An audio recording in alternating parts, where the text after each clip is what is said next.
This is Mr. MegaManFan. Like, share, comment, and subscribe. You know all the things to do. Prime days for October are now over, but while they were still live, I decided to pick up this PlayStation style backbone, which was about 30% off. Normally it's $100, so $70 is still kind of a big ask, but it's what you'd pay for a PS5 DualSense controller, and if this can give similar functionality to an iPhone, maybe it's actually worth that price. I don't know that it's worth 170, maybe, but we'll be the judge of that in this video. First, I've got to get it unboxed. There's the usual amount of shrink wrap around the outside that has to be pried away and cut apart. I believe this will also work with iPhone, Apple Arcade compatible games. Like, if you can sync a Bluetooth controller to a game for your iPhone, this should provide the same functionality as that. I'll let you know a little later in the video. I may have to do that test off camera because I can't film it while playing it at the same time. In fact, the lovely Mrs. MegaManFan is going to film me playing this game, Castlevania Symphony of the Night and Rondo of Blood, which I already have my PS5 synced to right now. So next thing we got to do is figure out how to install the backbone. There's a little card here in the middle. I assume that's the instructions. Let's get a close-up look at that. It says to line up your phone with the left side of the backbone, and it'll clip into your charge port, which I must say is a drawback of this because, for one, if you have an iPhone case, you're obviously not going to be able to use the case while you're using this because you won't be able to clip in. You won't get the synced up functionality of the backbone. And two, you won't be able to charge it. And possibly three, it might be drawing battery life away from your phone while it's connected, although I don't know the exact specs of that. But 1 and 2 would be the biggest drawbacks. You're going to have to take your iPhone case off, and you're going to lose access to your charge/sync port because the backbone's going to be using it. So, things to consider. And as I found out, there's one specific drawback to the model of iPhone that I own, which is that the camera, the 3 lenses that are on the back of the phone, kind of interfere with the fit and function of the backbone. But they anticipated that because when I plugged it in and installed the Backbone app, it immediately told me this is not a natural fit to your iPhone 13, so perhaps you'll want to use the adapter that we included in the box. And I was a little confused by that at first. I was like, adapter? I didn't see an adapter in this box when I opened it. You saw me unbox it. You saw me take the shrink wrap off and open it. There didn't seem to be any adapter, and it said the adapter is in the lid. So I looked again at the box, and I could actually see there was a nub on the top of the lid where it looked like there would be something inside. I don't know if you're actually supposed to be able to remove that nub, but even if you can, it didn't matter because I was able to open the lid of the box in the box lid, however you want to phrase that. And once I got that lid open, I was able to slide the adapter piece out. The adapter isn't what I would call intuitive. In fact, the best way I can describe it is if you think you've got it right, you probably need to flip it over backwards. It kind of reminds me of a Joy-Con rail for a Switch. Once you've got it on there, though, it is a snug fit.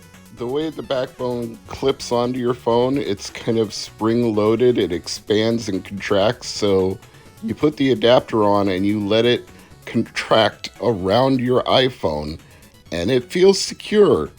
It, in fact, might be a little more secure than the original Switch was with the Joy-Cons, because sometimes it would feel a little wobbly when you were using it in handheld mode, and this doesn't feel wobbly at all. Everything feels secure, tight, snug, form-fitting, and it's surprisingly comfortable.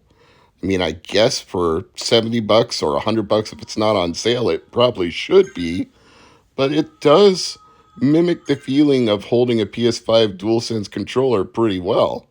It's got a little bit of a curved handle underneath, so as Russ from Retro Game Core would say, the ergonomics are really good.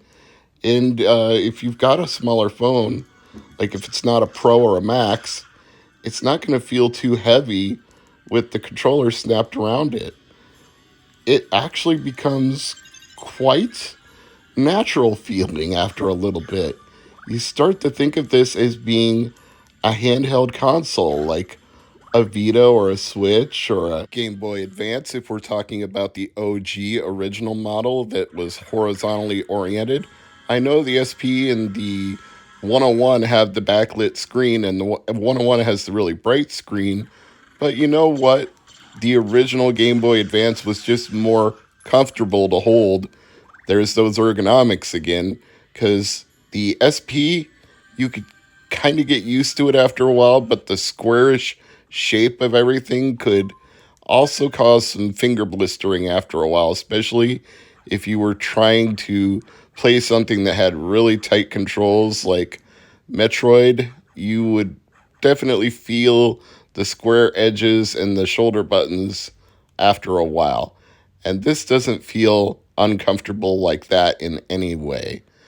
Now, my major gripe here is that if you accidentally hit the wrong button, it takes you to this backbone menu that wants you to record your gameplay footage, and that disconnects you from PS5 when you're doing remote play, so you have to reconnect. So be careful which of the buttons you hit if you want to go back to the menu.